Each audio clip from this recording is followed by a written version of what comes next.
Quelle est la différence entre un Caucasien et un Européen génétiquement? Pendant plus de 2 siècles, le mot Caucasien a été utilisé pour désigner les Européens. Aux États-Unis, les formulaires administratifs utilisent encore le terme. Mais pourquoi appeler les Européens d'après une chaîne de montagnes entre la Russie et la Géorgie? L'histoire remonte à 1795. Un anatomiste allemand, Johann Friedrich Blumenbach, possédait une collection de crânes humains venus du monde entier. Son préféré était celui d'une jeune femme géorgienne morte en captivité à Moscou qu'un anatomiste russe lui avait envoyé. Il le jugeait le plus beau et le plus symétrique de toute sa collection. La Géorgie se trouvant au cœur du Caucase, il en a conclu que ces montagnes caucasiennes étaient le berceau de la forme humaine originelle, et que les Européens, qu'il considérait comme les plus proches de cette forme, devaient être appelés Caucasiens. Mais la génétique raconte une autre histoire. Les Européens et les peuples du Caucase ne sont pas le même groupe. Ils ont divergé il y a des dizaines de milliers d'années et ne partagent pas les mêmes composantes ancestrales principales. Ce qui est frappant chez les Européens, c'est leur homogénéité. Un Espagnol et un Russe sont séparés par 3000 kilomètres. Et pourtant, génétiquement, un Espagnol est plus proche d'un Russe ethnique que d'un Marocain, qui vit à 14 kilomètres de l'autre côté du détroit de Gibraltar. Et un Russe est plus proche d'un Espagnol que d'un Géorgien. C'est parce que tous les Européens partagent les mêmes composantes de base, donc les mêmes ancêtres, dans des proportions qui varient d'un bout à l'autre du continent, mais qui restent fondamentalement les mêmes. Les peuples du Caucase, eux, sont construits sur d'autres fondations. Leurs ancêtres, les chasseurs-cueilleurs du Caucase, se sont séparés des chasseurs-cueilleurs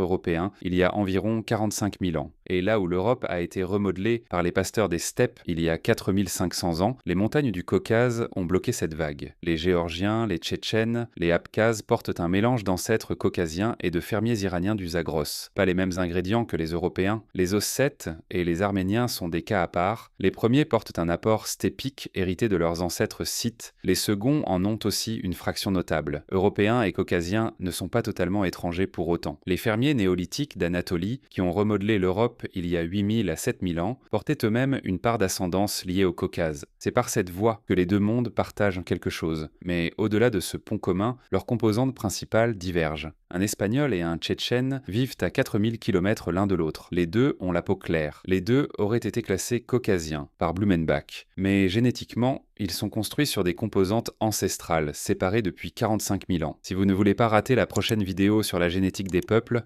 abonnez-vous.